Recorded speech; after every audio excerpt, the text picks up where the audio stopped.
Well, it's that time again. Here we are covering the winners of Ludum Dare 54. I know, I'm really quite late to this, but I still think it's important to cover.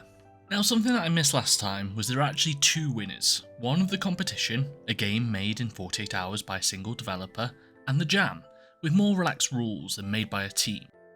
Last time I covered just the Jam game with Neon City Express, but I shall crack this today by covering both. The prompt for today's game is limited space. Anyway, enough waffle, onto the games. Falters is the competition winner and manages the delicate balance of being both a spatial game and a language puzzle game. There was a single player board game that I was fond of as a kid called Rush Hour, where you had to get this single red car to escape from the side, with various blocking vehicles in the way. Each piece could only move in straight lines, meaning you had to figure out which pieces were dependent on the others around it to create space and move them in the right order to be able to free up the path. Falters takes this same core game idea but develops it further. Your objective is to get the word hope through instead of just your little red car, moving other words like despair out the way. As you get further, you learn that only words of 3 letters or more are allowed to be moved, usually by accidentally detaching hop from hope. This means you are required not only to consider the linear movements of each word, but what can then detach and reattach to other nearby words, taking stranded blocking letters and getting them out of the way. It's a clever puzzle game that manages to last about the right amount of time. It's weird, you can sort of see an underpinning of the logic of the game as you start to play through it, and the only other game I've seen that takes similar sort of ideas and plays with them is Baba Is You, and that's a very good game.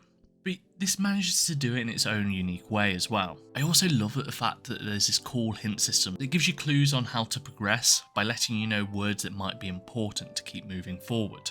The game is obvious in its theming, pitting hope against potential blockers, moving impossibilities out of the way using its power. It lets you sit with the language of hope and what might get in the way, how it can falter and then eventually prevail. It stands as a nice metaphor for some of the more difficult puzzles, the themes in the game interacting, but also can be expanded out to create a concept of hope that the developer has, by understanding it through the oppositions that they put in the way.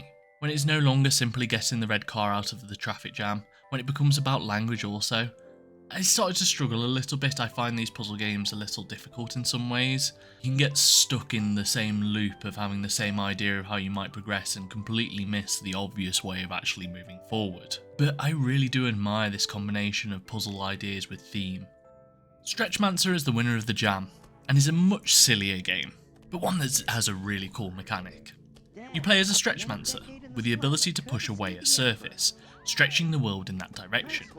If you push down, everything in front of you becomes elongated, raising platforms, creating spaces underneath things, whereas if you push the wall to the side, it expands things, effectively lowering platforms, bringing big jumps closer and widening the bars of a jail cell. It's one of those very kinetic powers that makes no sense in anything but a game, and it's tricky to put it into language, but that's why we choose YouTube to hopefully have some of this explained away by moving images in the background. The other aspect of the power that's tricky to communicate is how it can be used for several purposes throughout the game.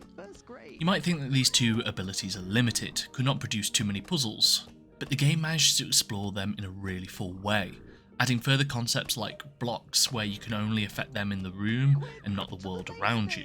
I'm sure with how creative these developers are, they could expand this out into a much more complete game.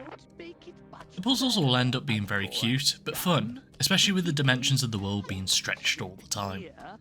I think the other thing that adds to the cuteness of the game is this constant communication coming from these Star Fox-like companions, dropping punny names for planets.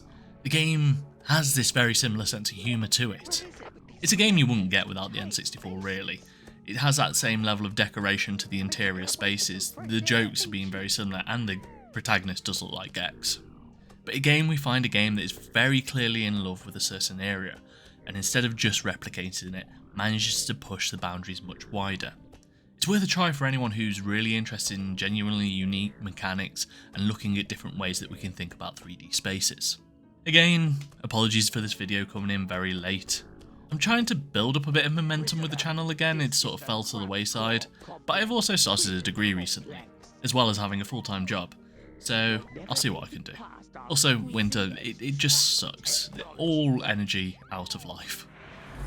On that lovely note, thank you for watching. My name has been Billy. Peace. You shouldn't be so close-minded.